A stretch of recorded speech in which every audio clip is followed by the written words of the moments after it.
नमस्कार दोस्तों, मैं श्रवण चावड़ा आपका एक बार फिर से गुरुज आश्रम के इस नए प्लेटफॉर्म पर स्वागत करता हूं। तो दोस्तों, हम हमारी 10th क्लास की वो लास्ट क्लास को अब कंटिन्यू कर रहे होंगे और उसी लास्ट क्लास को जहां मैंने छोड़ा था उसी जगह से मैं आगे आज कंटिन्यू करने वाला हूं। ठीक है दोस्तों, तो क्योंकि मैं चाहता हूं कि आपको सब कुछ कंटेंट जो है एकदम पॉइंट टू पॉइंट मिले, आप मेरी क्लास को कंटिन्यू टू एंड तक पूरे तरीके से देखें, हर एक चीज़ मैं आपको प्रोवाइड करवाऊँ, हर नोट्स मैं आपको लिखवाऊँ, इसी की उम्मीद के साथ मैं अब उसी टॉपिक को शुरू कर रहा हूँ जहाँ से मैंने छोड़ा था। तो इससे पहले मैंने आपको जो वीडियो दिया था उसमें हमने सिलेबस डिस्कस किया था और थोड़ा सा टेंस। ठीक, आप मेरे पीछे देख रहे होंगे कि हमने कुछ इन फार्मूलों पर लाकर चीज़ों को छोड़ दिया था और फिर हम इन फार्मूलों के आज आगे ये फार्मूले कैसे काम करते हैं उसकी हिंदी इस तरीके से देखेंगे। जैसे कि आप देख रहे हैं, एक पॉजिटिव सेंटेंस जो होता है उसमें कहीं नेगेटिव नहीं होता दोस्तों। एक पॉजिटिव जो होता है उसमें कहीं नेगेटिव और इंट्रोगेटिव का साइन नहीं होता है मेरे दोस्तों। याद रखने वाली बात सिर्फ इतनी सी है कि जब हम कभी भी किसी सेंटेंस को नेगेटिव या इंट्रोगेटिव बनाते हैं, मैंने कहा जब कभी भी आप किसी सेंटेंस को नेगेटिव और इंट्रोगेटिव बनाते हो तो ऐसी स्थिति में याद रखिएगा उस सेंटेंस में या तो आपको कहीं पे भी उस पूरे सेंटेंस में या तो आपको नॉट दिखेगा या फिर आपको क्वेश्चन मार्क दिखेगा। जब आपको ये दोनों ही सेंटेंसेस के अंदर नहीं दिखते हैं तो मानकर चलिएगा कि वो सेंटेंस क्या होता है। जब ये दोनों ही ना हो तो वो सेंटेंस पॉजिटिव होता है दोस्तों। वो सेंटेंस कैसा होता है? पॉजिटिव सेंटेंस होता है दोस्तों। लेकिन यदि किसी सेंटेंस के अंदर आपको नेगेटिव दिख गया तो यह मान के चलिएगा सर वो नेगेटिव सेंटेंस होगा। कैसा होगा मेरे दोस्त? नेगेटिव। यदि उस सेंटेंस के अंदर आपको इंट्रोगेटिव साइन दिख गया तो वो सेंटेंस और कुछ नहीं, एक इंट्रोगेटिव सेंटेंस है। और अगर इसी इंट्रोगेटिव के साथ आपको कहीं नॉट दिख गया तो फिर वो नेगेटिव इंट्रोगेटिव वाला सेंटेंस होगा। समझ में आया दोस्तों? तो यही वैरायटी आज मैं आपको समझाने के लिए आया हूं, क्योंकि आपके टेंसेस के अंदर 6 तरीके से क्वेश्चन आपसे पूछ लिए जाते हैं। उसी तरीके को आप सीखेंगे, इसीलिए मैं आपके सामने 6 सेंटेंस लिख कर लाया हूं। ठीक है, हम इन्हें आगे भी बढ़ाएंगे, लेकिन एक बार थोड़ा सा इन्हें समझते हैं कि काम कैसे होता है। दोस्तों, एक पॉजिटिव सेंटेंस वो होता है जिसमें कभी नॉट नहीं होता। Subject, helping verb, main verb और ऑब्जेक्ट। आप देखेंगे इस पूरे सेंटेंस में मुझे नॉट कहीं नहीं दिख रहा है। ठीक है, और ना ही सेंटेंस के अंत में मुझे इंट्रोगेटिव साइन दिख रहा है। ऐसी स्थिति का मतलब होता है कि वो सेंटेंस पॉजिटिव है। इसका एग्जांपल देख लीजिए, तुम झूठ बोल रहे हो। मैंने लिखा तुम झूठ बोल रहे हो। अब तुम देखोगे तो इस सेंटेंस को जब आप यहां से लगाकर यहां तक टैली करते हैं, यानी जांच करते हैं, तो आपको इस सेंटेंस में कहीं पर भी नॉट नहीं दिखता और ना ही इंट्रोगेटिव साइन दिखता है। तुम झूठ बोल रहे हो, तो तुम सब्जेक्ट हो गया, झूठ बोलना वर्ब हो गई, रहे हो कॉन्टिन्यूअस की पहचान हो गई। ठीक है दोस्तों? ठीक है दोस्तों, तो ध्यान रखिएगा कि ये सेंटेंस एक पॉजिटिव सेंटेंस है, क्योंकि इस सेंटेंस में ना तो मुझे नॉट दिख रहा है और ना ही मुझे इंट्रोगेटिव साइन दिख रहा है। जब ये दोनों ही नहीं दिखते हैं तो इसका मतलब होता है ये सेंटेंस और कुछ नहीं, पॉजिटिव होता है। अब तुम कहोगे सर ये पॉजिटिव में आप प्लस क्यों लिखते हो? प्लस मतलब पॉजिटिव होता है ना? इस सेंटेंस को देखिए, नॉट, नॉट का मतलब नेगेटिव सेंटेंस। सब्जेक्ट के बाद हेल्पिंग वर्ब और हेल्पिंग वर्ब के बाद नॉट और मेन वर्ब और ऑब्जेक्ट। अगर आप दोस्तों इन दोनों सेंटेंस को आपस में मिलाते हैं तो आपको दिखेगा कि ये मैंने जो ऊपर पूरा फॉर्मूला लिखा था वो पूरा का फॉर्मूला यहाँ लिखा हुआ है, वो पूरा का पूरा फॉर्मूला यहाँ लिखा हुआ है। सिर्फ एक नॉट शब्द को अगर मैं छुपा दूं तो पूरा फॉर्मूला ऊपर वाला है। तुम कहोगे बिल्कुल सही। तो सिर्फ क्या जुड़ गया दोस्तों? एक नॉट जुड़ने की वजह से ये सेंटेंस और कुछ नहीं, ये और कुछ नहीं, नेगेटिव बन गया है दोस्तों। दिखता है आपको? इस सेंटेंस में नॉट लिखा हुआ है। तुम झूठ नहीं बोल रहे हो, तो नहीं ने इस सेंटेंस को नेगेटिव बना दिया मेरे दोस्त। ठीक है, अब आता है इंट्रोगेटिव साइन। इंट्रोगेटिव साइन में क्या होता है दोस्तों कि जो सेंटेंस की हेल्पिंग वर्ब और सब्जेक्ट होते हैं ना, वो अपनी जगह बदल देते हैं। सब्जेक्ट चला जाता है पीछे और हेल्पिंग वर्ब आ जाती है आगे। देख लीजिए आप, जैसा मैंने किया। ठीक है, मेन वर्ब अपनी जगह रहती है, ऑब्जेक्ट और इंट्रोगेटिव। इसका मतलब ये सेंटेंस और कुछ नहीं, एक इंट्रोगेटिव साइन है, यानी इसमें प्रश्न पूछा जाएगा। जैसे कि इसमें नॉट लिखा हुआ था तो इसीलिए नेगेटिव सेंटेंस हुआ। ठीक वैसे ही यहां देखेंगे, क्या तुम झूठ बोल रहे हो? इस सेंटेंस में मुझे एक इंट्रोगेटिव साइन दिखता है और इंट्रोगेटिव साइन होने की वजह से आपको दिखेगा कि ये सेंटेंस और कुछ नहीं, एक पॉजिटिव इंट्रोगेटिव सेंटेंस है। पॉजिटिव इंट्रोगेटिव का मतलब होता है वो इंट्रोगेटिव जिसमें नहीं नहीं होता है। ठीक है, यानी नई शब्द नहीं कभी नहीं दिखेगा आपको। फिर आता है इंट्रोगेटिव नेगेटिव। तो जो इंट्रोगेटिव नेगेटिव होते हैं वो इंट्रोगेटिव के साथ ही नॉट लगा लेते हैं और नेगेटिव बन जाते हैं। फॉर एग्जाम्पल मैंने आपको बोला आपके हेल्पिंग वर्ब जगह पर रही, सब्जेक्ट अपनी जगह पर, नॉट जो है वो अब आपको ऑप्शनल दिखेगा। या तो आप क्या करिएगा दोस्तों, हेल्पिंग वर्ब के साथ नॉट लगा लीजिए या फिर आप सब्जेक्ट के साथ नॉट लगा लीजिए। याद रखिएगा फर्क है दोनों ही बातों में। जब आप हेल्पिंग वर्ब के साथ नॉट लगाते हैं, ठीक है ना दोस्तों, तो आप और वो सेंटेंस यदि अगर आप हेल्पिंग वर्ब के बाद नॉट लगाकर उसके बाद सब्जेक्ट लगाते हैं तो हमेशा याद रखिएगा दोस्तों आप कंफर्म कर रहे होते हैं। क्या कर रहे होते हैं? कंफर्म कर रहे होते हैं। कंफर्म का मतलब होता है आप बात की गवाही ले रहे हैं, है ना। वहीं पर अगर आप हेल्पिंग वर्ब के बाद सब्जेक्ट लिखकर उसके बाद नॉट लगाते हैं तो हमेशा याद रखिएगा दोस्तों आप एक क्वेश्चन पूछ रहे हैं। क्या कर रहे हैं? क्वेश्चन पूछ रहे हैं। हालांकि इन दोनों ही सेंटेंसों के पीछे हमें इंट्रोगेटिव साइन दिखता है, वो एक बात अलग है, ठीक है। तो अगर आप एक क्वेश्चन का निर्माण करते हैं तो सब्जेक्ट के बाद आप नॉट रखें, नहीं तो हेल्पिंग वर्ब के बाद। WH interrogative. अब देखो यहां देखोगे ना तो इंट्रोगेटिव साइन और उसके पहले क्या लगा हुआ है? WH। अब इंट्रोगेटिव वाला सिग्नेचर तो तुम अभी पढ़ कर आए हो, ये पढ़ा 3 नंबर पर। तो अब पूरे सेंटेंस को 3 नंबर वाले पूरे फॉर्मूले को देखो और इस फॉर्मूले को देखो। तुम कहोगे सर ये तो बिल्कुल सेम है ना, सिर्फ एक्स्ट्रा क्या जोड़ दिया मैंने? WH। तो आओ देखो तुम झूठ क्यों बोल रहे हो। अब मैं इसको सेंटेंस को क्यों हटा दूं अगर बीच में से, तो ये तो पहले वाला सेंटेंस बन गया, है ना। तो अब यहाँ क्या की जगह क्या बन गया? क्यों बन गया। क्यों? क्योंकि यहाँ पर WH है हमारे पास। तो WH में क्या होता है? क्या, कौन, कैसे, कब, कहाँ, ऐसे शब्दों का प्रयोग किया जाता है। और फाइनली तुम झूठ क्यों नहीं बोल रहे हो, ये एक आ गया आपका WH के साथ नेगेटिव और उसके बाद इंट्रोगेटिव। तो ये रहा WH, ये रहा नेगेटिव और ये रहा इंट्रोगेटिव, ठीक है। ये रहा WH, ये रहा नेगेटिव, ये रहा इंट्रोगेटिव। वो सारे साइन आपको यहाँ दिखेंगे। तो यही समझाना चाहता हूँ दोस्तों, ध्यान रखिएगा आपके पेपर में आपसे किसी भी तरीके का क्वेश्चन पूछा जा सकता है, लेकिन याद रखिएगा दोस्तों आपको इतना याद रखना है कि जब कभी भी आप टेंस 4 नंबर के लिए सॉल्व कर रहे हैं तो आपको ज़्यादा वो कुछ नहीं पूछेगा, वो पूरे फॉर्मूले में subject, helping verb, main verb और ऑब्जेक्ट, इनमें से वो सिर्फ आपको ये चीज़ पूछेगा कि इस पूरे के पूरे सेंटेंस में आप कौन सी हेल्पिंग वर्ब लगाएंगे और कौन सी मेन वर्ब लगाएंगे।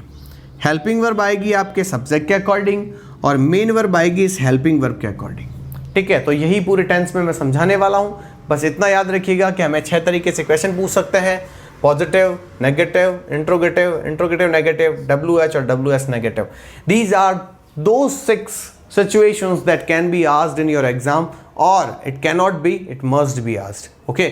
ये पूछी नहीं जाती, ये सर आती ही हैं एग्जाम में और आपको इन्हें रख लिखना होगा। तो जल्दी से इन्हें लिखिए, फिर हम आगे बढ़ते हैं दोस्तों। Take your time please.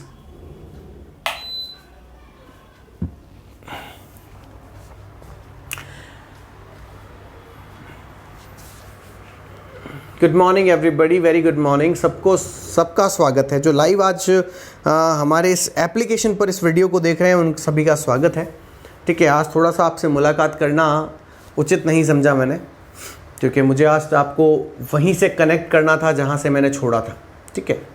Very good morning Nisha, very good morning, बहुत अच्छे।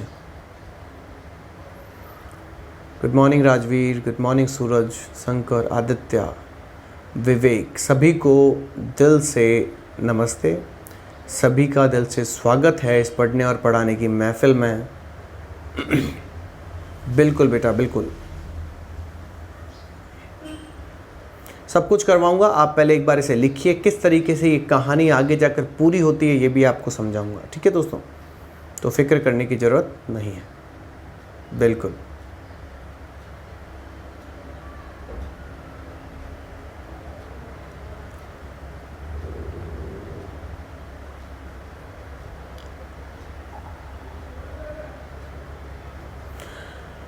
मुकुंद, टेंस जो होती हैं वो 3 प्रकार की होती है, लेकिन सेमी टेंस 4 प्रकार की होती है, इसीलिए टोटल 12 बन जाते हैं बेटा। और जो लोग YouTube पर पहली बार इस वीडियो को देख रहे हैं दोस्तों, मैं बता दूं आपको कि एप्लीकेशन है हमारी गुरुज आश्रम। जिस गुरुज आश्रम का आप ये वीडियो देख रहे हैं, ठीक है, ये गुरुज आश्रम हमारी एक एप्लीकेशन है। YouTube पर आपको कंटेंट मिलता तो है, लेकिन पूरा कंटेंट नहीं मिलेगा। हम आपको 9 to 10th की तैयारी करवा रहे हैं, लेकिन पूरा कंटेंट अगर आपको चाहिए, अगर आप पूरा कोर्स हमारा पढ़ना चाहते हैं, तो मार्केट रेट से लगभग 50% ऑफ पर हम आपको सब कुछ प्रोवाइड करवा रहे हैं दोस्तों, ठीक है।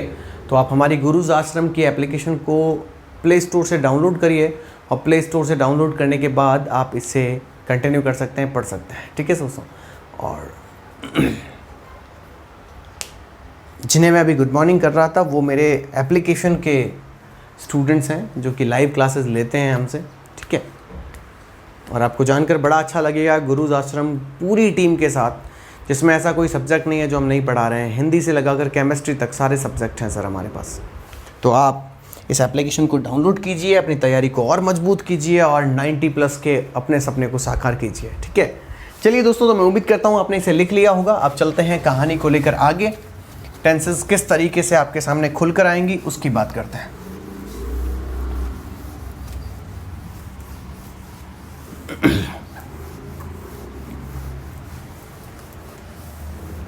सबसे बड़ी बात यह है दोस्तों कि टेंसेस जब पढ़ते हैं तो टेंसेस को किस तरीके से पढ़ना है, उसका क्या ऑर्गेनाइजेशन रहता है, क्या तरीका नहीं है, वो सब हमें दिमाग में रखना होगा दोस्तों। अब हम शुरू कर रहे हैं tenses.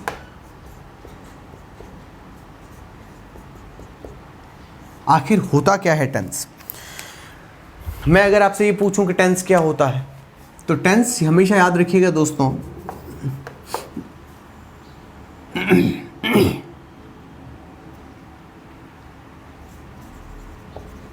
change in the form of a verb according to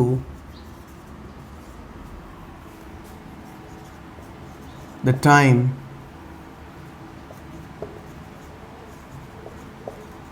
can be called tense। समय के अनुसार होने वाले क्रिया में परिवर्तन जो होते हैं वो टेंस कहलाते हैं। मैंने कहा समय के अनुसार होने वाले परिवर्तन जो एक क्रिया में होते हैं, एक सेंटेंस में दिखाई देते हैं, उसे हम वर्ब कहते हैं दोस्तों, ठीक है। तो कैसे होता है ये सब कुछ, उसकी बात करते हैं। और सबसे पहले टेंसेस काम कैसे करती हैं वो भी हमें समझना है। तो दोस्तों सबसे पहले आप इतना याद रखिएगा कि आपको टेंस का एक ही फॉर्मूला पढ़ना है, जो कि मैंने आपको पढ़ा दिया है, स्ट्रक्चर मैंने आपको पढ़ाया था। सबसे पहले आपको सब्जेक्ट दिखेगा, फिर आपको हेल्पिंग वर्ब दिखेगी, फिर आपको मेन वर्ब दिखेगी और उसके बाद आपको ऑब्जेक्ट दिखेगा। हो सकता है इसके अलावा आपको कुछ शब्द दिखें और पीछे जाकर सेंटेंस खत्म हो जाएगा। ये तो सेंटेंस अगर आप, मैंने जो बोर्ड पर लिखा ये देखकर शायद हो सकता है कि आपके दिमाग में आए कि सर सब्जेक्ट 1 नंबर पर, हेल्पिंग वर्ब 2 नंबर पर, मेन वर्ब 3 नंबर पर, ऑब्जेक्ट और सेंटेंस आगे बढ़ता है। सर ये तो मुझे कुछ जाना पहचाना सा सेंटेंस लगता है। सही पकड़े हैं, ये हमारा पॉजिटिव सेंटेंस है। Positive, negative, interrogative, interrogative negative, WH और WS नेगेटिव, सारी की सारे फॉर्मूलों में आपसे सिर्फ एक ही चीज़ पूछी जाती है, वो ये कि आपके इस सेंटेंस में इस हेल्पिंग वर्ब और वर्ब को कौन से फॉर्मेट में लिखा जाए, यही पूछा जाता है। तो हमेशा याद रखिएगा दोस्तों, इस सब्जेक्ट के अकॉर्डिंग आपकी हेल्पिंग वर्ब भरी जाती है और इस हेल्पिंग वर्ब के अकॉर्डिंग आपका ये मेन वर्ब डिसाइड होता है, ठीक है। हालांकि ये काम जो होता है वो टेंस की सिचुएशन देखकर किया जाता है, वो एक अलग नज़रिया है, लेकिन उसको भी हम करेंगे, लेकिन स्टेप बाय स्टेप। हर चीज़ करेंगे लेकिन स्टेप बाय स्टेप। अब बात आती है दोस्तों कि इन चीज़ों को पढ़ा कैसे जाए। तो हमें ये पता होना चाहिए कि इन चीज़ों को पढ़ने के लिए हमारे पास कुछ तरीके हैं, कुछ अलग अलग तरीके हैं। तो मैं सबसे पहले आपको बता देता हूं कि किस तरीके से हम समझेंगे। दोस्तों इतना याद रखें कि हमारे पास जब टेंस की बात आती है तो टेंसेस हमारे पास 3 प्रकार की होती हैं। सबसे पहले प्रेजेंट,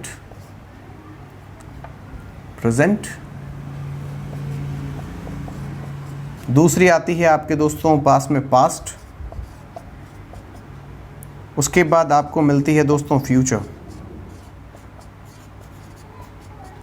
ठीक है। अब याद रखिएगा दोस्तों, इन सभी में आपको 4 सिचुएशंस देखने को मिलती हैं।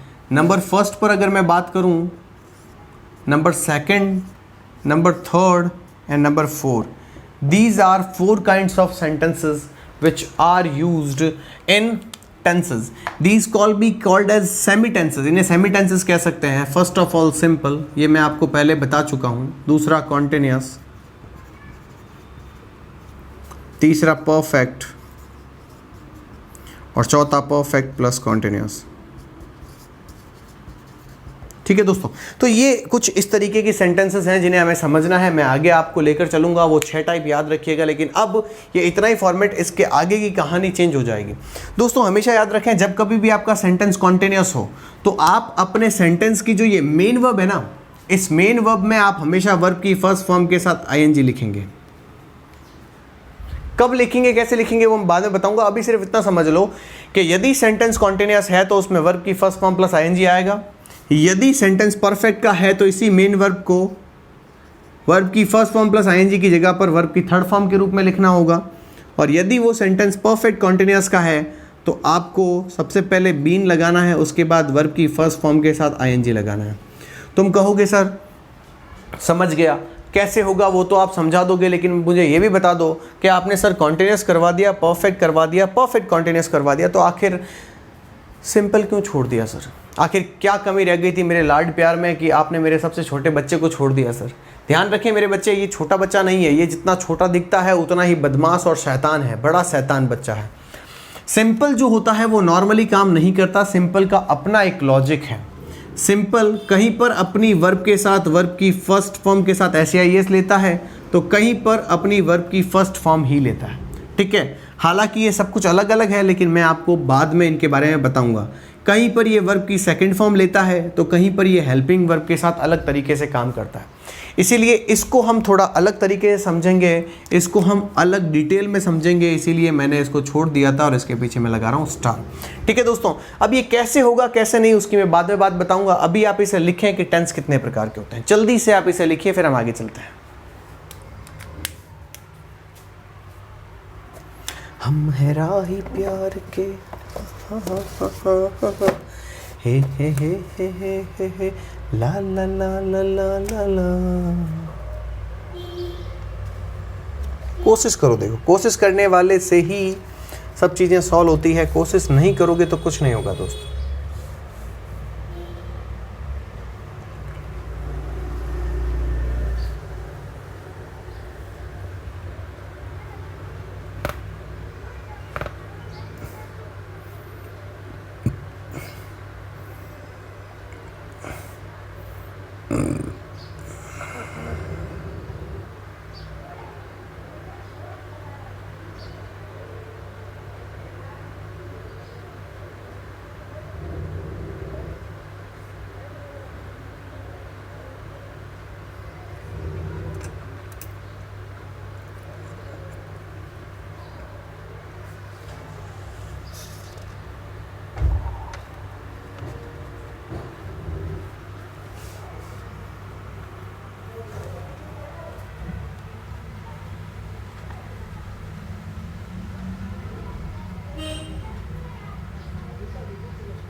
तो दोस्तों उम्मीद है कि आपने इसे लिखा होगा, नहीं लिखा है वैभव जल्दी करो बेटा।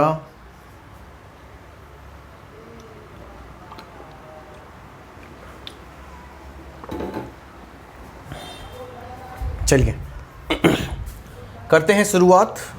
अब दोस्तों ध्यान रखने वाली बात यह है, जिन्होंने नहीं लिखा वो वीडियो पॉज कर लीजिए, उसके बाद लिख लीजिए। और जो लाइव क्लास देख रहे हैं वो बेटा 2 घंटे बाद आपको 2-3 घंटे बाद आपको ये लाइव क्लास मिल जाएगी, फिर आप शाम को इसे आराम से देख लीजिएगा, ठीक है ना। अब बात करते हैं दोस्तों कि किस तरीके से ये पूरा टेंस हमारे सामने खुल कर आता है। दोस्तों मैं टेंस की बात करने से पहले टेंस में जो सेंटेंसेस की वैरायटी अभी मैंने जो बताया था ना 6 तरीके के सेंटेंस होता है, उसके बारे में बता देता हूँ थोड़ा सा ना कि सेंटेंस आखिर कितने प्रकार के होते हैं। अगर मैं दोस्तों सेंटेंसेस की बात करता हूँ, ठीक है, तो सेंटेंसेस जो होती हैं वो 2 प्रकार की होती हैं। सबसे पहले अगर मैं सेंटेंस की बात करूँ, सेंटेंस, ठीक है, तो सेंटेंस की काइंड होती है सर। सेंटेंस की क्या होती है? काइंड्स होती हैं, ठीक है। अगर मैं इस काइंड्स की बात करूं दोस्तों तो 2 भागों में बांट लिया अपन ने इसको, A एंड B, ठीक है। हमेशा याद रखें पहली जो होती है उसे असर्टिव कहते हैं। क्या कहते हैं मेरे दोस्तों? असर्टिव, ठीक है। कुछ लोग इसे एसेरेटिव बोलते हैं। It is not assertive, it's assertive, ठीक है। ध्यान रखिएगा, असर्टिव का मतलब होता है पॉजिटिव सेंटेंस। क्या होता है? Positive sentence. थोड़ा ध्यान से सुने मेरी बातों को अच्छे से, तब समझ में आएगा आपको। असर्टिव, माफी चाहता हूं, असर्टिव सेंटेंस का मतलब होता है पॉजिटिव सेंटेंस और नेगेटिव सेंटेंस।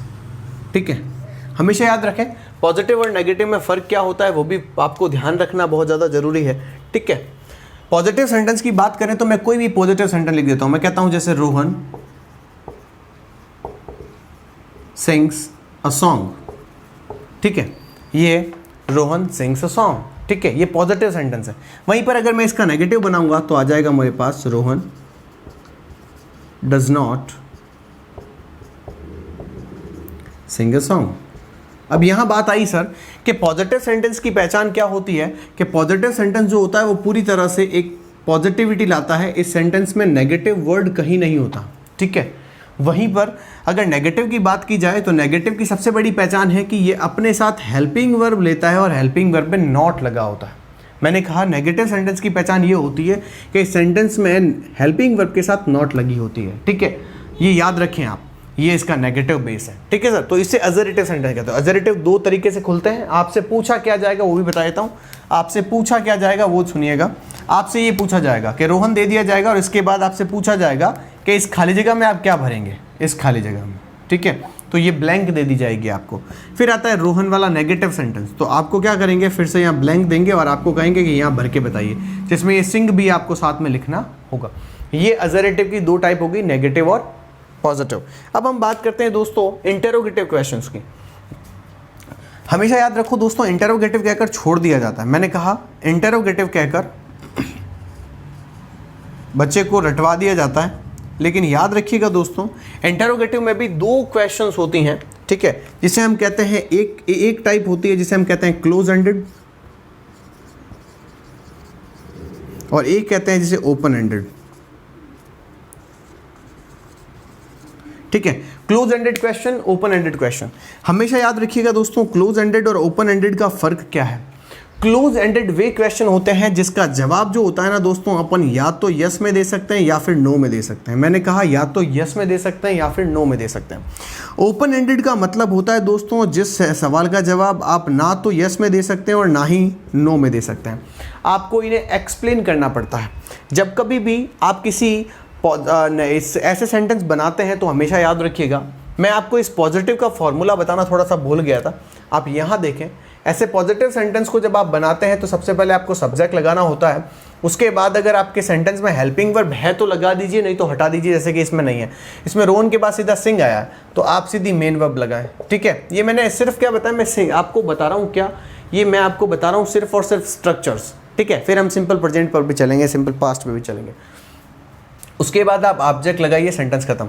लेकिन नेगेटिव सेंटेंस की अगर दोस्तों बात करें तो नेगेटिव सेंटेंस में सबसे पहली बात है नॉट तो आता ही आता है, लेकिन दूसरा जो रूल है इसका वो क्या है कि ऐसे सेंटेंस जो होते हैं वो सबसे पहले सब्जेक्ट लेते हैं, उसके बाद हेल्पिंग वर्ब लेते हैं, हेल्पिंग वर्ब के बाद नॉट आता है। अब इतना याद रखिएगा कि जब भी सेंटेंस नेगेटिव होता है तो हेल्पिंग वर्ब के साथ नॉट जरूर आएगा।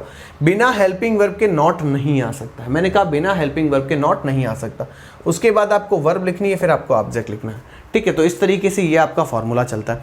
अब आता है कि क्लोज एंडेड और ओपन एंडेड क्या होता है। दोस्तों याद रखिएगा, मैंने कहा क्लोज एंडेड और ओपन एंडेड। क्लोज एंडेड का मतलब होता है वे क्वेश्चन के आंसर जो यस और नो में दिए जा सकते हैं। फॉर एग्जाम्पल, मैंने आपसे एक क्वेश्चन पूछा, मैंने कहा क्या तुमने अपना काम पूरा किया, तो तुम बोलोगे हाँ, या फिर क्या बोलोगे, ना। ठीक है, मैं वापस आपसे क्वेश्चन पूछता हूँ कि क्या तुम डॉक्टर से आज मिलने गए थे, तो तुम क्या कहोगे, हाँ सर मैं आज डॉक्टर से मिलने गया था।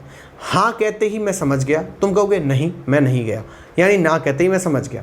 फिर मैंने पूछा क्या तुम मूवी चलोगे, तुम बोलोगे हाँ या फिर नहीं, मूड नहीं है। ठीक है, लेकिन अगर मैं ओपन एंडेड से क्वेश्चन पूछता हूँ आपको, तो ओपन एंडेड ऐसे क्वेश्चंस होते हैं जिसका जवाब हाँ या ना में दिया ही नहीं जा सकता है।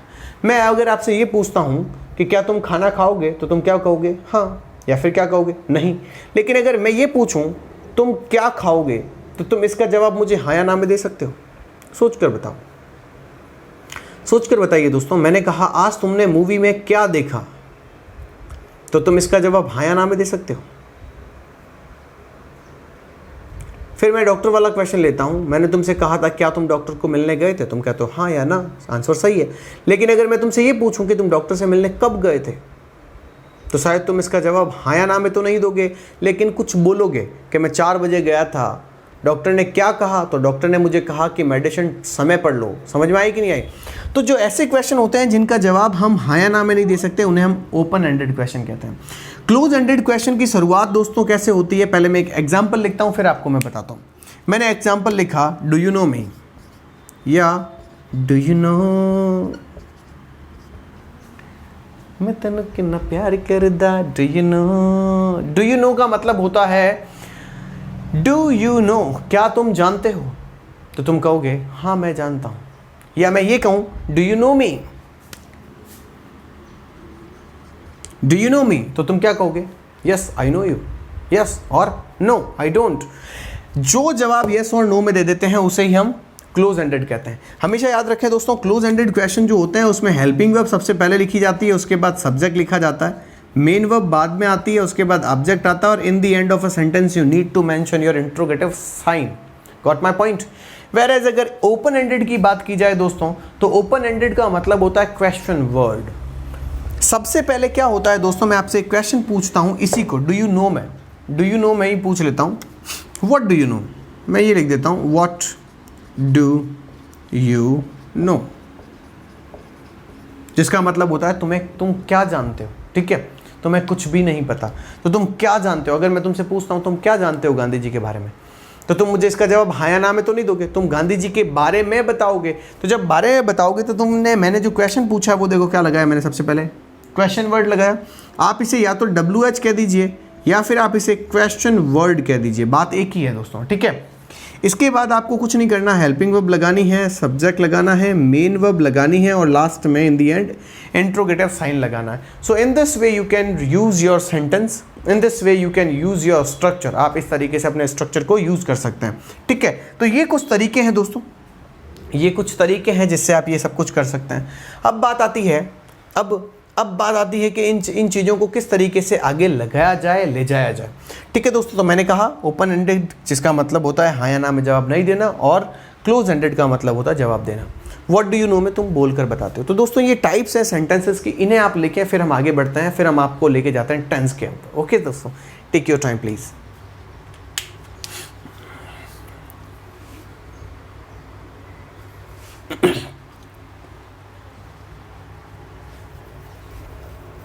टेंसेस को बहुत ढंग से समझिएगा दोस्तों। टेंस जो है वो आपको मैं यहाँ ही बता देता हूँ। कुछ बच्चे जो होते हैं हमेशा अक्सर इसे थोड़ा लाइट ले जाते हैं, लेकिन हमेशा याद रखिएगा दोस्तों, ये आपके वॉइसेस में काम आता है, ये आपके नरेशन में काम आता है।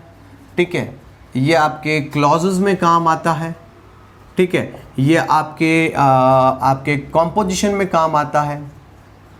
तो मेरे कहने का मतलब ये है दोस्तों कि आप इसे लाइट वेट ना लेकर जाएं, ये पूरी की पूरी ग्रामर का एक बेस है। ठीक है ना, तो इसे बहुत अच्छे से समझने की कोशिश कीजिएगा, ट्राई कीजिएगा कि क्वेश्चन पूछें। ठीक है, चलिए ले जाइए आगे, और क्लासेस आती रहेंगी, टेंशन लेने की जरूरत नहीं है। ठीक है ना, तो दोस्तों मैं उम्मीद करता हूं कि आपने इसे लिख लिया होगा, नहीं लिखा तो पॉज कर लीजिए, हम थोड़ा चलते हैं और आगे। ठीक है दोस्तों, और जो लाइव देख रहे हैं वो बच्चे आराम से एक काम करें, आप तो क्लासेस वापस देखा करो। ठीक है, एक बार में कुछ नहीं होता है, चीज़ें अचानक से नहीं आती है। मैं फिर कह रहा हूँ, ये मार्केट में आप जो पढ़ते हैं, मैं नहीं कह रहा हूँ कि कौन कैसा पढ़ाता है, लेकिन सीधी सीधी बात है दोस्त, पेन लेकर खड़े हो जाना और कुछ भी पढ़ा देना, it's not my work. I will give you the quality. ठीक है, मेरे पास समय ज़रूर लगेगा, लेकिन मैं चीज़ दूंगा, ये बात सीधी है। और क्वालिटी आपको चाहिए तो आपको कॉम्प्रोमाइज़ करने की ज़रूरत नहीं है। हाँ, कुछ टीचरों से कॉम्प्रोमाइज़ करनी पड़ेगी आपको। ठीक है दोस्तों, तो चलिए दोस्तों स्टार्ट करते हैं अब कहानी को। अब मैं आपको दोस्तों इस टेंस के एक समय से एक चीज़ से मिलाता हूँ, जो कि मैं आपको अभी पढ़ा चुका हूँ, लेकिन फिर भी क्योंकि इंट्रोडक्शन है तो मैं चाहता हूँ कि इतना अच्छे से मिले आपको कि आप खुद ये समझें कि किस तरीके से हमें पढ़ाया जाता है और किस तरीके से आज हमें पढ़ने को मिला है। ठीक है दोस्तों, तो ध्यान रखिएगा दोस्तों, टेंस के 3 भाग होते हैं। ठीक है, सबसे पहले अगर मैं कहूँ तो हमने जी लिया पास्ट, आज हम जी रहे हैं, इसे हम कहते हैं प्रेजेंट। ठीक है, और भविष्य में हम जब जिएंगे तो उसे हम कहते हैं फ्यूचर। दोस्तों अगर मैं इन टेंसों की बात करता हूं, इन तीनों की अगर मैं बात करता हूं, ठीक है, तो अगर मैं इसे समझने की बात करता हूं तो दोस्तों हमेशा याद रखिएगा, पास्ट एक ऐसा समय का काल है या हमारे जीवन का एक ऐसा हिस्सा है जिसे हमने एक्सपीरियंस्ड कर लिया है। एक्सपीरियंस्ड है ये, यानी कि इस चीज को, इस समय को हम जी चुके हैं, है ना, ठीक है। प्रेजेंट वो होता है जिसे हम एक्सपीरियंस कर रहे होते हैं।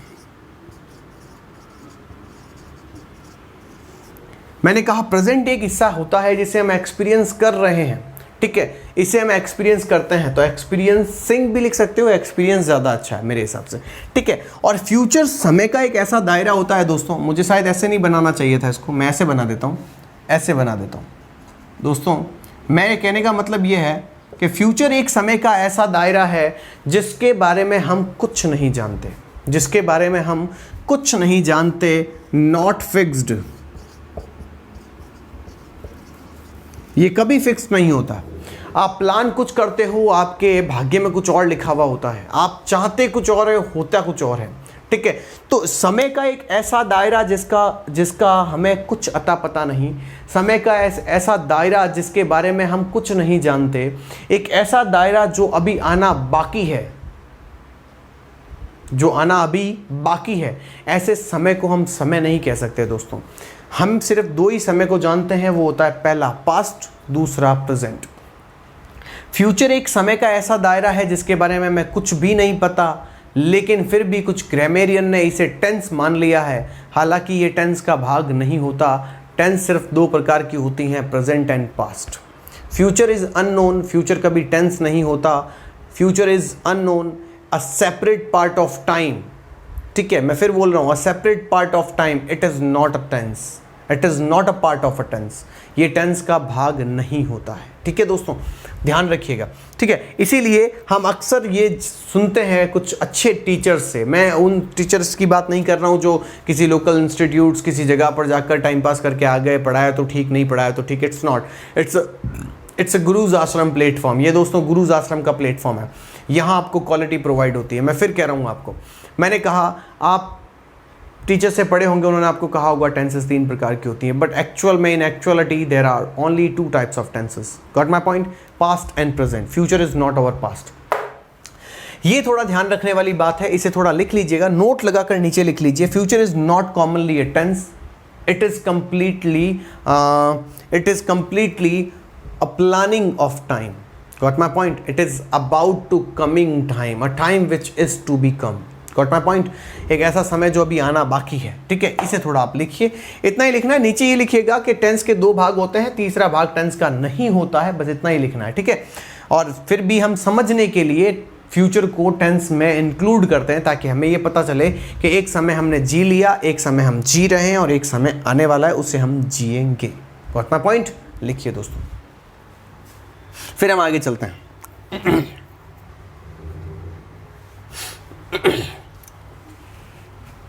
ये टेंस नहीं होता, इतना ध्यान रखिएगा।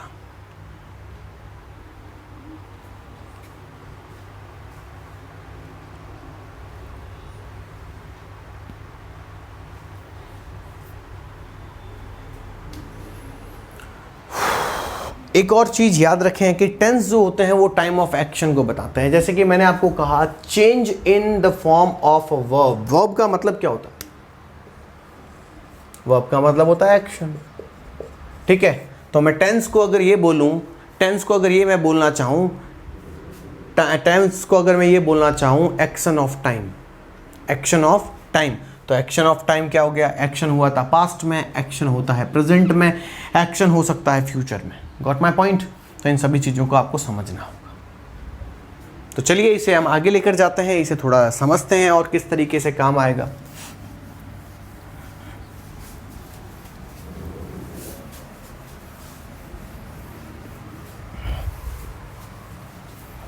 देखो दोस्तों, जैसे कि मैंने अभी आपको बताया था, सब्जेक्ट के बाद हेल्पिंग वर्ब, उसके बाद मेन वर्ब, उसके बाद ऑब्जेक्ट। आप कहोगे सर कितनी बार लिखोगे? अरे भाई लिखना पड़ेगा। अगर आपको मास्टरी करनी है किसी चीज़ में तो आपको हर एक पॉइंट को समझना होगा। दोस्तों आपकी जितनी भी हेल्पिंग वर्ब्स होती हैं ना, वो कुछ शब्दों से मिलकर बनती है। मैंने कहा आपकी जितनी भी हेल्पिंग वर्ब्स होती हैं वो कुछ शब्दों से मिलकर बनती है, ठीक है। जैसे कि हमारे पास एक शब्द है बी, ठीक है, एक शब्द है डू और एक शब्द है हैव। ये तीन ही शब्द हैं जो पूरे टेंस को लेकर चलते हैं। ये तीन ही शब्द हैं जो पूरे टेंस को लेकर चलते हैं। अगर आप थोड़ा अच्छे से सोचें तो ये तीनों ही हेल्पिंग वर्ब्स होती हैं। ये तीनों ही मैंने कहा हेल्पिंग वर्ब्स होती हैं, ठीक है। ये तीनों ही हेल्पिंग वर्ब्स होती हैं और इनके रूपों को हम आगे प्रयोग करते हैं। कैसे सर? तो सुनो, देखो टेंस कितने प्रकार के बताए? प्रेजेंट, पास्ट एंड फ्यूचर बताया दोस्तों, ठीक है। तो अब देखिएगा, बी का प्रेजेंट क्या होता है? इज, आर, एम, ठीक है। पास्ट क्या होता है? वॉज एंड वर। और फ्यूचर क्या होता है? Will and shall. हालांकि मैंने पहले ही कहा है कि फ्यूचर कोई समय नहीं होता, लेकिन फिर भी समझाने के लिए लिख रहा हूं ताकि आपको समझ में आ जाए। डू के भी प्रेजेंट, पास्ट और फ्यूचर के भाग होते हैं। डू की अगर प्रेजेंट की बात की जाए तो दोस्तों डू में डू और डज दो शब्द आते हैं जो कि प्रेजेंट की बात करते हैं। पास्ट की अगर हम बात करें दोस्तों तो इसका पास्ट जो होता है वो डिड होता है, लेकिन इसका फ्यूचर कुछ भी नहीं होता। इसका फ्यूचर कोई भाग नहीं होता, ठीक है। हैव की अगर मैं बात करूं दोस्तों तो आप हैव में देखेंगे कि हैव जो होता है वो हैज़ एंड हैव प्रेजेंट में आते हैं। हैड जो होता है वो पास्ट में आता है और विल हैव जो होता है वो फ्यूचर में आता है। तो दिस इज़ द फिनोमेना। अगर आपने कभी थोड़ा से भी टेंस ढंग से देखे हैं तो इस तरीके से ही हमारी हेल्पिंग वर्ब्स बनी हुई होती हैं। ये कॉन्टिन्यूस प्रेजेंट है, continuous past, continuous future. Continuous पूरा इसके अंदर आ गया, ये पूरा का पूरा हमारा सिंपल टेंस आ गया। हालांकि अगर आप इसे लिखना चाहें तो फिर आप विल और शैल लिख सकते हैं, लेकिन वो इसका भाग नहीं है, इसलिए मैं बता नहीं रहा हूँ। फ्यूचर, क्योंकि फ्यूचर अपने आप में टेंस है ही नहीं, तो आप इसे अलग से समझें तो ये अलग अच्छी बात होगी। और हैव में हैज़, हैव एंड हेड उधर भी हो सकता है, लेकिन हेड क्यों नहीं है? क्योंकि हम फ्यूचर की बात कर रहे हैं, हम थर्ड फॉर्म की बात नहीं कर रहे। तो इसे आप एक बार लिखिए ताकि हम आगे चल सकें।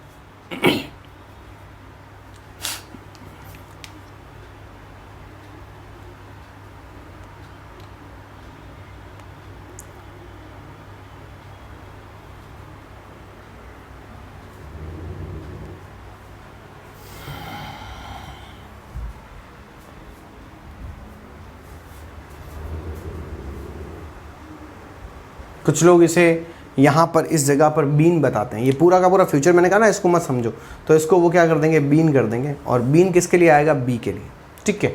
तो वो अलग तरीके से काम करता है। बस इतना ध्यान रखिएगा कि इसका पूरा हेल्पिंग वर्ब बनाने का काम है, ठीक है। अब आप देख लो, ये प्रेजेंट में आता है, ये पास्ट में आता है, विल और शैल फ्यूचर में आ जाएगा, has and have, had and will have future में आ जाएगा, ठीक है। तो ये इस तरीके से काम चलता है दोस्तों। अब करते हैं कहानी को शुरू। किस तरीके से आगे कहानी बढ़ती है उसको देखते हैं आगे की तरफ, ठीक है दोस्तों। तो चीज़ों को थोड़ा धीरे धीरे समझेंगे तो बहुत इजी हो जाएगा समझना। एकदम से समझने की कोशिश करोगे तो it will take some time, ठीक है। ये थोड़ा टाइम लेगा फिर आपसे।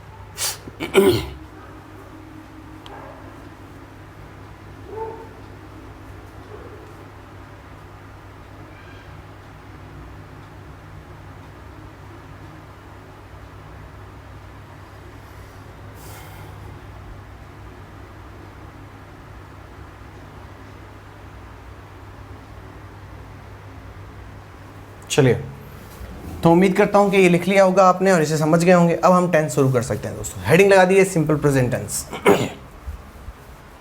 अब हम बात कर लेते हैं दोस्तों सिंपल प्रेजेंट टेंस की। पहला टेंस आपके सामने मैं रखने जा रहा हूँ, ठीक है। सिंपल प्रेजेंट टेंस, उसको समझिएगा थोड़ा सा।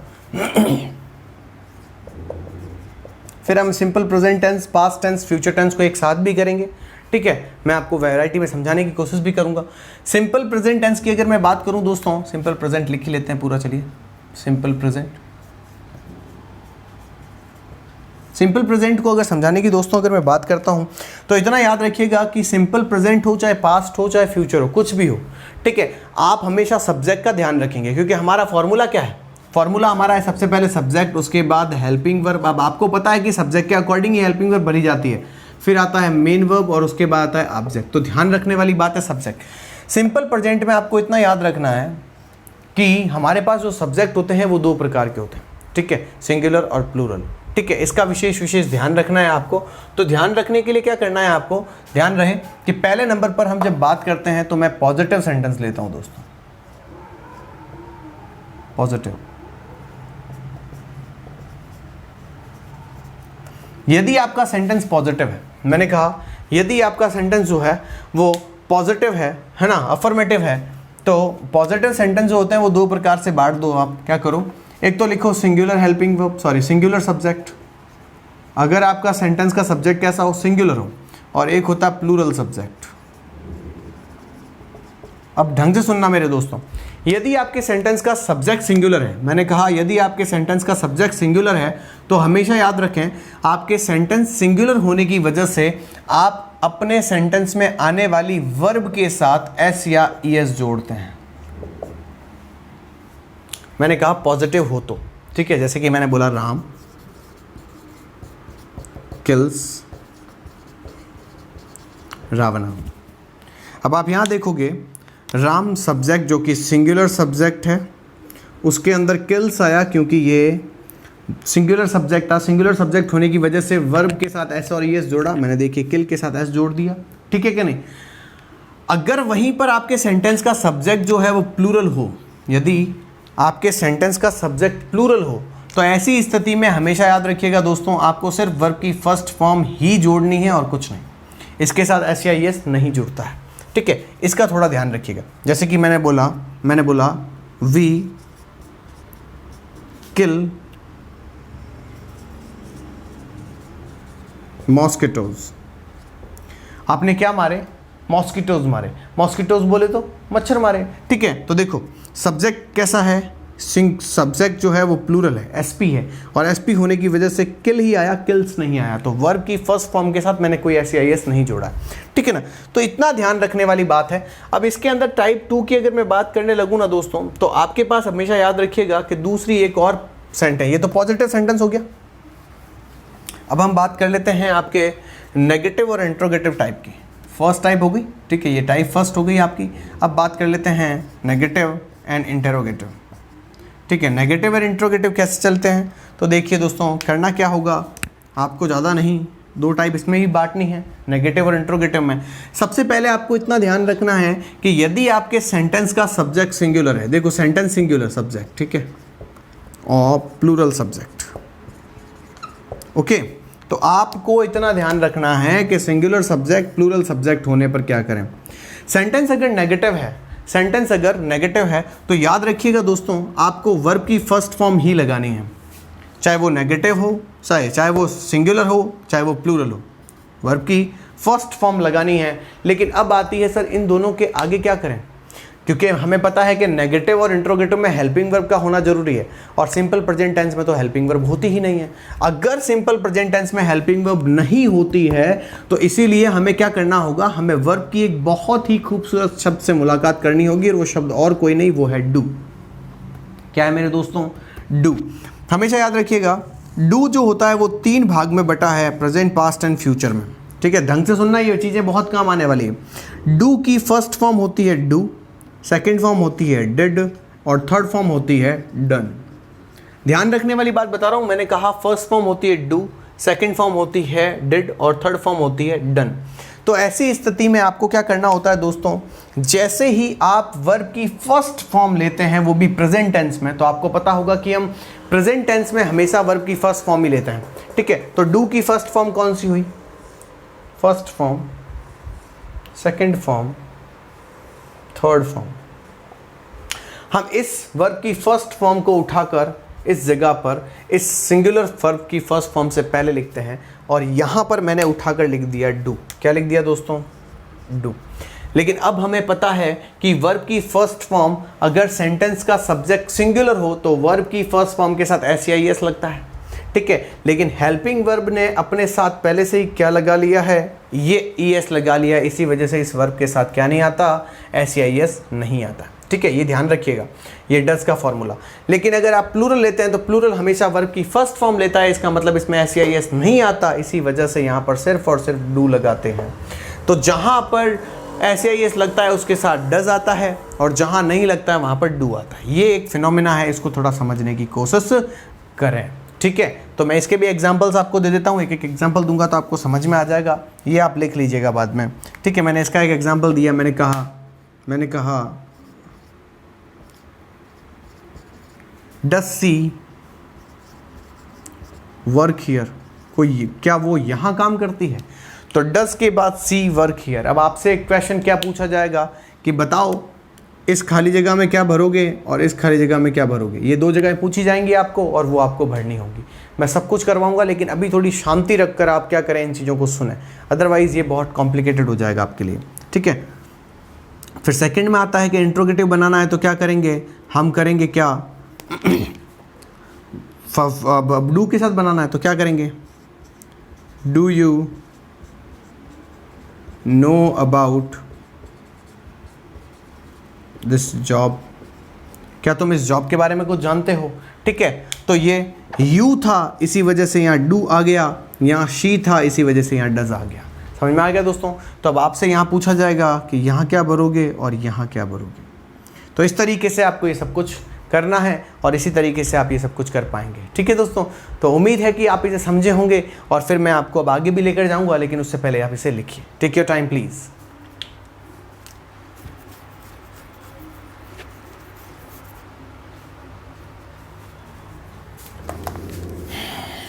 चार सेंटेंसेस आपको सिंपल प्रेजेंट टेंस के लिख के बताता हूँ, फिर समझिएगा आप उस चीज़ों को। पहला सेंटेंस मैंने आपके लिए लिखा पॉजिटिव। पॉजिटिव में क्या लिखेंगे, जैसे मैंने कहा the teacher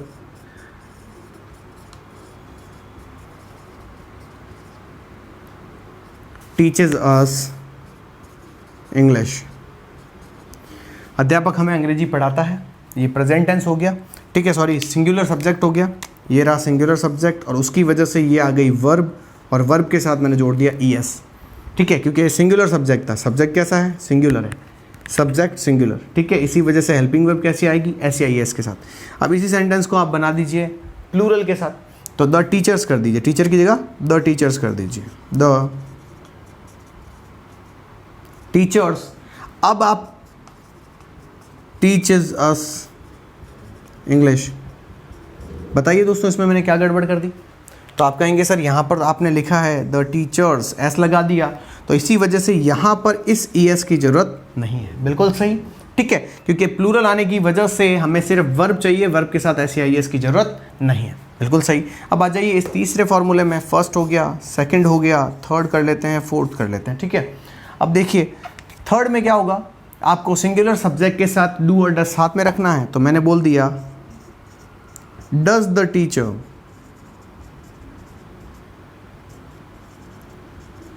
teachers English, does the teacher teach us English. क्योंकि यहाँ पर टीचर सिंगुलर है, इसी वजह से इसके साथ आने वाली हेल्पिंग वर्ब डज हुई। क्योंकि डू ने अपने साथ ईएस पहले से ही ले लिया, इसीलिए इस वर्ब के साथ एस की ज़रूरत नहीं है। इस डू ने अपने साथ पहले से ही इस एस को ले लिया था, इसी वजह से हमने इसके साथ एस नहीं लगाया था, ठीक है।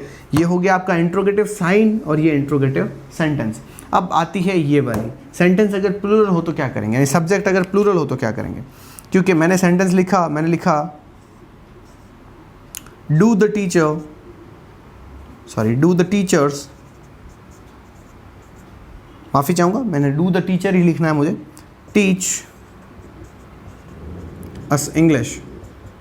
अब तुम कहोगे सर इस सेंटेंस में आपने फिर से गड़बड़ कर दी, और बहुत अच्छी बात है अगर आप पकड़ पाए, क्योंकि यहाँ टीचर लिखा हुआ है, तो यहाँ पर दो तरीके हो सकते हैं, या तो इसमें डज कर दूँ, या तो इसमें डज कर दूँ और टीचर रहने दूँ, या फिर अगर मैं यहाँ टीचर्स कर दूँ तो फिर मुझे यहाँ डू करना पड़ेगा, do teachers, do the teachers teach us English. तो इस तरीके से दोस्तों आपके पास open ended, close ended, affirmative, negative sentence का फॉर्मूला ये पड़ा। अब आपको जो पूछेगा वो सिर्फ और सिर्फ याद रखिएगा, इस सब्जेक्ट के बाद आने वाली हेल्पिंग वर्ब, चाहिए हेल्पिंग वर्ब आगे क्यों ना चला जाए ओपन एंडेड और क्लोज एंडेड में, और उसके बाद आपको मेन वर्ब। तो आपसे ये पूछिए और उसके बाद ऑब्जेक्ट पूछा, आपसे यही जाएगा, इतना सा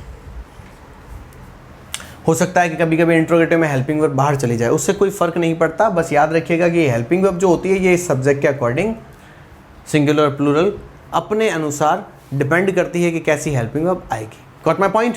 तो आज के लिए इतना ही दोस्तों, आगे चलेंगे तो फिर हम जरूर आगे आपसे और मिलेंगे और मुलाकात करेंगे। तब तक देखते रहिए सामने, आज तक नहीं। Thank you for coming, bye bye, see you, love you, take care guys, God bless you.